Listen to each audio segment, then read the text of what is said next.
Hi, Shadis. How are you doing? Welcome to Cimnanya. Thank you so much for the support. Hope you all are doing great. I am going to say a very big shout out to Crystal Black. Like, really, I love her with all my heart. Why? Because she is very brilliant. When I say brilliant, 10 over 10, right? So she was talking about how, how they have treated Black people and how, when some people actually do not like you, they do not want to leave you, they do not want to let you go, and they also do not want you, but they understand how important you are. So they are like, I am not going to show you how important you are. So I am not going to let you go, right? Or I am not going to make you feel important. This is exactly what they've been doing, Black people, from the beginning to this very moment. And I also got another video where this man was talking about how Black people cannot empathize with, with their whiteness. The reality is that nobody is even trying to empathize, right? And he was talking about how, the experience they have lived as white people in United States is not the same experience as Black people. And that has always been the truth. Black people have different experience. They have different experience. Because tell me how a 5-year-old child, 10-year-old child will have to grow so fast, because if you do not grow so fast, the world will help you. You know what? Let's get into this video.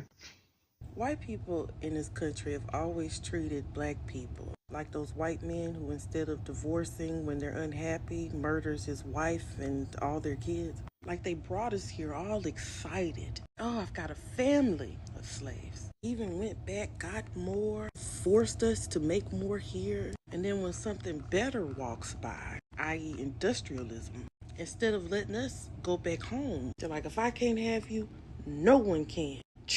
Hanging, police brutality, boom, poverty, boom. Just keep going down the line. Drugs in their neighborhood, boom. High incarceration rate, boom. Redlining, boom. And that's the rich and powerful white people. The average whites act like we're children of their daddy from a different marriage. They just pick on us. Look over here, Nick. I'm wearing box braids. Nanny, nanny, boo-boo. Look, Blackie, look at me tanning my skin and talking like you. And nobody likes the raccoons. They're like the little half siblings, pulling on the skirt of their older white sister. Snotty nose leaning over. Yeah, Nick, my big brother and sister are better than you. And white people ain't even looking back. They just flicking their hand away. Let go of me. Not now, nigga. Coon stumbles back on the ground, confused. Nobody wants to play with me.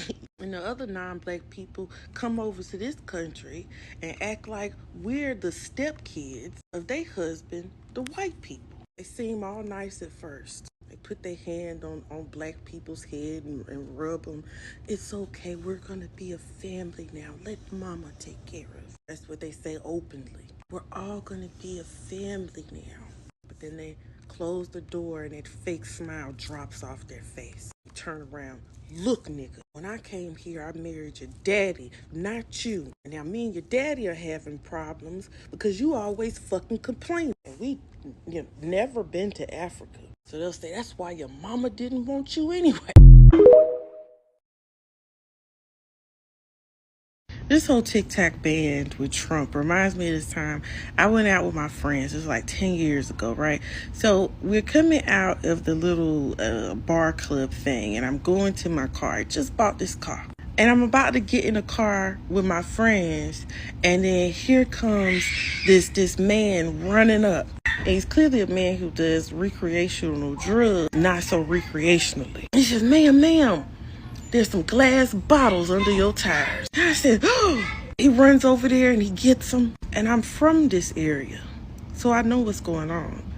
So I say, thank you. And he stares at me, and I stare at him, and we just staring at each other. And then I say, thank you again. See, he was waiting on me to give him some money for warning me of this danger. When in fact, if you think about it, how was he just now knowing that these glass bottles were perfectly set up behind my tires? And I don't have any enemies. It's because he put them there. And he was planning on swooping in like a hero and getting some form of payments from me. Just like Trump is doing with TikTok. Trump set up those glass bottles under the tire. And Trump is going to swoop in and let you know they're there and remove them. So is he a hero? Not really. Allow me to try to restate it in a way that may be more digestible. That human being, a black man living in the United States, is not living the same lived experience as you and I are as white folks. Meaning, if I take a walk down Center Street where I live, and then Kokai also takes a walk down Center Street where I live, he and I are going to have two different experiences of walking that street. The world encompassing us will create a different landscape for us as we walk down that street. As a consequence of this, he is not going to be able to empathize with our experience as white people. So as an educator and as a historian, he can see the historical context that has gotten us to where we are now. He can see the work that needs to be done. That work is community building and empathy and healing from historical trauma. But because he, as a black man, is the object of that trauma, he can't do it for us or with us.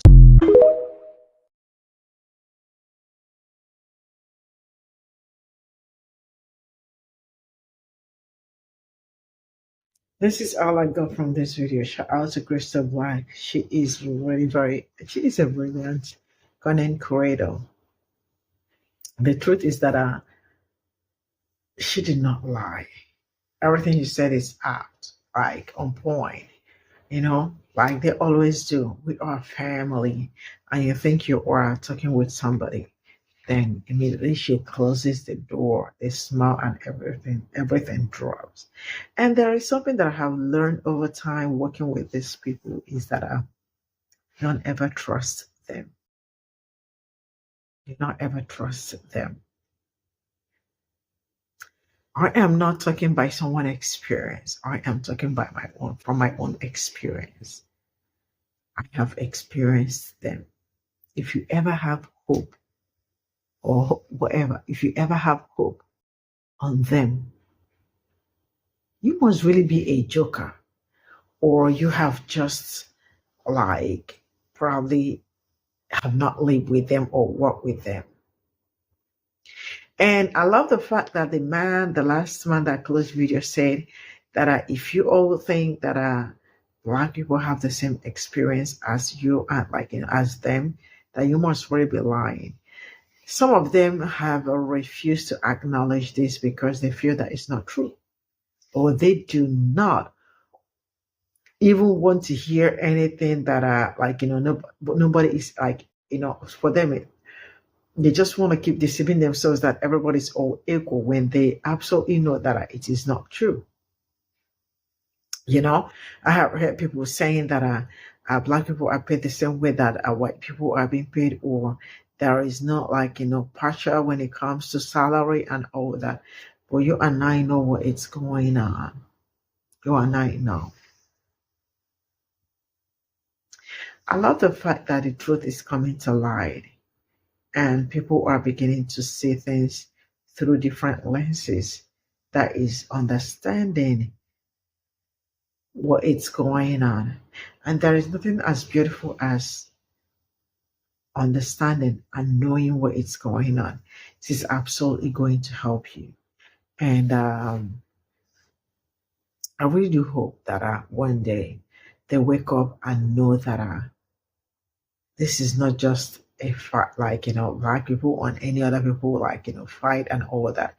This is just a collective, everybody really have to come out and all hands must be on the deck to dismantle so many things, because a lot of people have chosen this pathway that if as long as it is not affecting me, it is none of my problem. And something that I have learned so far? Those people that say that it is not their problem, it comes to them straight up. Because tell me why some people are actually out there crying why they voted for who they voted for. That is lesson number one. You all are going to learn the hard way. See you all in my next video. Bye for now.